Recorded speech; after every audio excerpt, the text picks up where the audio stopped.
Hello everyone, welcome to Cybersphere. जैसे कि आप सब लोग जानते हैं कि हमारा एक सीरीज चल रहा है डीबीएमएस के अंदर, जिसके अंदाज का हमारा टॉपिक है data abstraction. So let's see what is data abstraction. So what is data abstraction? Data abstraction in DBMS refers to the separation of database logical view of from its physical implementation. सो जो आपका physical implementation of data है, जो आप data को implement करा रहे हैं कहाँ पे? सो डेटाबेस के अंदर। सो दो व्यू होते हैं इन डीबीएमएस। सो डेटाबेस होता है, सपोज फॉर एग्जांपल ये आपका एक डेटाबेस है। Okay, so this is the database जिसके अंदर आपका डेटा स्टोर हो रहा है। ओके, एंड यहाँ पे आपका एक कंप्यूटर सिस्टम है। Okay, so from your computer system ये डेटा लिंक है। ओके, यहाँ पे एक लिंक है। सो आपका डेटा इस सिस्टम के अंदर स्टोर हो रहा है, डेटाबेस के अंदर।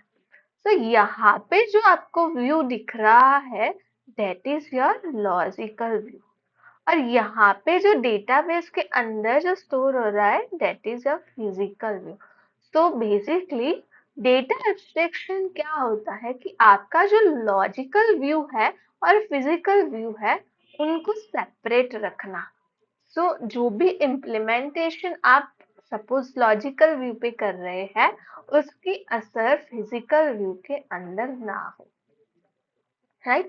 So it allows users to interact with data without needing to understand how the data is stored or how it is physically managed, right? जैसे कि सब लोग तो नहीं एक्सपर्ट होते ना कि डेटाबेस के अंदर डेटा कैसे स्टोर हो रहा है, राइट? सो यूजर को इतना ही पता होगा कि आपका एप्लीकेशन का जो यूआई है वो कैसा है, राइट? फॉर एग्जाम्पल आपका एक गूगल फॉर्म है जो आप फिल कर रहे हैं, राइट? तो जो गूगल फॉर्म यूजर फिल कर रहा है, उसको उतना यूआई ही दिखेगा, उसको नहीं पता है कि बैकएंड में क्या चल रहा है, वो डेटा कहाँ पे जाके स्टोर हो रहा है, राइट? सो बेसिक वो जो यूजर को दिख रहा है गूगल फॉर्म का UI, that is your logical view. और जो डेटा स्टोर होगा after submitting a Google form, वो डेटाबेस के अंदर स्टोर होगा, दैट इज फिजिकल व्यू। सो जो इम्प्लीमेंटेशन हो रही है आपकी, जो लॉजिकल व्यू के अंदर इम्प्लीमेंटेशन हो रही है, राइट? यूजर क्या कर रहा है, आपका जो डेटा है गूगल फॉर्म के थ्रू वो फॉर्म को सबमिट कर रहा है, राइट? तो वो डेटा यहाँ से आके डेटाबेस के अंदर स्टोर हो रहा है, राइट? सो डेटाबेस के अंदर जो डेटा स्टोर हो रहा है वो फिजिकल वे में हो रहा है। तो वो कैसे हो रहा है, किस फॉर्मेट में हो रहा है, ये सारी चीजें जानना यूजर के लिए जरूरी नहीं होता है, राइट? और इतनी अंडरस्टैंडिंग सबके पास नहीं होती है कि वो सारी चीजें समझ सके, right? So because of that हमारे पास डेटा एब्स्ट्रैक्शन का कॉन्सेप्ट है।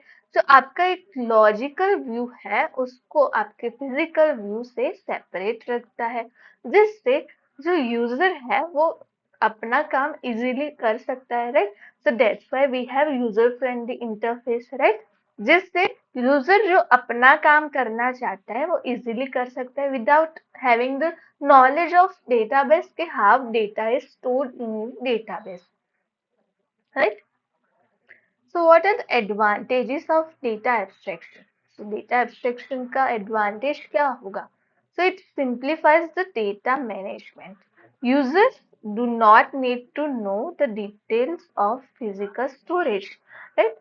So data जब manage कर रहे हैं उसको simplify करने में data abstraction का यूज होता है, that helps us, right? तो यूजर को पता नहीं होना चाहिए, मतलब ऐसा जरूरी भी नहीं है कि यूजर को पता नहीं होना चाहिए, right? If user has understanding, user has a knowledge, that is good thing. But हमारे पास बहुत सारे यूजर्स होते हैं, तो उनको उसकी जरूरत नहीं है, no, not need to know the details. किस चीज की डिटेल्स?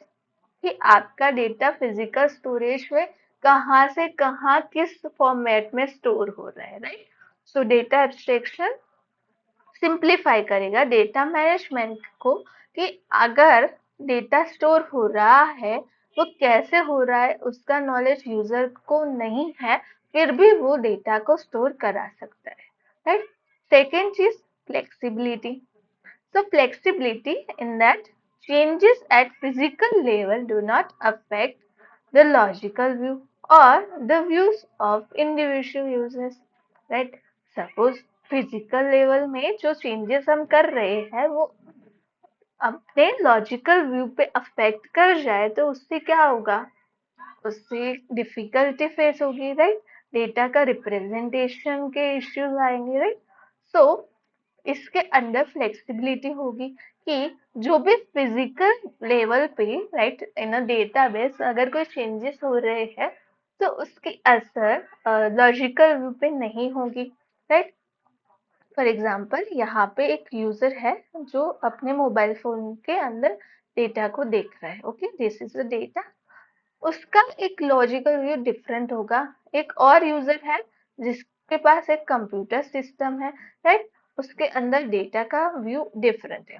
सो पर यूजर डेटा का व्यू डिफरेंट होगा। तो अगर डेटाबेस के अंदर कोई चेंजेस कर रही हूँ मैं, अगर डेटाबेस के अंदर कोई चेंजेस हो रहे हैं, that is my physical view, right.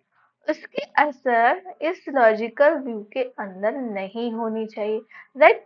So that जो भी यूजर्स है वो इंडिविजुअली वर्क कर सकते हैं।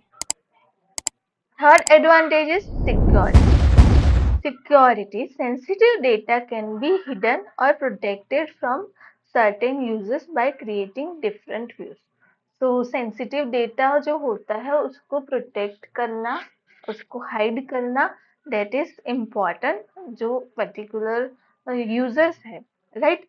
सो जो यूजर्स हमारे पास है तो डिफरेंट डिफरेंट रोल्स के हिसाब से उनको एक काम दिया जाता है, राइट। सो पर्टिकुलर यूजर के पास different different roles and responsibility होती है, राइट। अगर जो पर्टिकुलर यूजर है, for example I am going in organization as a intern. So I am intern in particular organization. Okay. As an intern, I am going to the organization and मुझे वहाँ पे सारे के सारे चीजों का एक्सेस तो नहीं मिल जाएगा, right? Because I am intern, I am doing internship, right? So at that time I am at the learning phase, right? So अगर मुझे crucial data का एक्सेस मिल रहा है तो उस डेटा की कॉन्फिडेंशियलिटी ब्रीच होगी, that if some such cases ऐसा भी हो सकता है कि मैं डेटा को हार्म कर सकूं, या ऐसा भी हो सकता है एक्सीडेंटली मेरे से डेटा डिलीट हो जाता है, राइट। तो ये सारी चीजें ना हो इसके लिए हम डेटा की सिक्योरिटी के ऊपर फोकस करते हैं बाय हाइडिंग द डेटा और protecting the data from users जिसको उसकी जरूरत ही नहीं है, right. So this is the advantage of data abstraction, right, जिसके अंदर हम सिंप्लीफाई कर सकते हैं डेटा मैनेजमेंट, फ्लेक्सिबिलिटी हो सकती है डेटा की, एंड सिक्योरिटी हो सकती है डेटा की. Now, types of data abstraction. We have three types of data abstraction. Physical level, that is low level, right? It describes how the data is actually stored. Data कैसे store है, कहाँ पे, तो हमारे फाइल सिस्टम पे या indexing पे या data structures like B trees, right. If you have the knowledge of data structures so you know the B tree, that is binary trees, right. तो हमारा डेटा किस फॉर्मेट में स्टोर्ड है, कैसे हम उसको स्टोर करा रहे हैं, कहाँ पे स्टोर करा रहे हैं, राइट, ये सारी चीजें फिजिकल लेवल के अंदर आएगी. Users and applications do not interact directly with this level. जो भी यूजर्स है, एप्लीकेशंस है, वो डायरेक्टली इसके अंदर इंटरेक्ट नहीं कर सकती. देन सेकेंड टाइप है लॉजिकल लेवल. तो इन लॉजिकल लेवल हमारे पास ये मिड लेवल है that describes what data is stored in the database and the relationship among the data. तो कैसा डेटा स्टोर हो रहा है, उसका दूसरे डेटा के साथ क्या रिलेशनशिप है, ये सारी चीजें लॉजिकल लेवल में देखी जाएगी। It abstracts the complexity of data storage and presents a logical view. जैसे कि हमारे टेबल्स है, व्यूज है, राइट।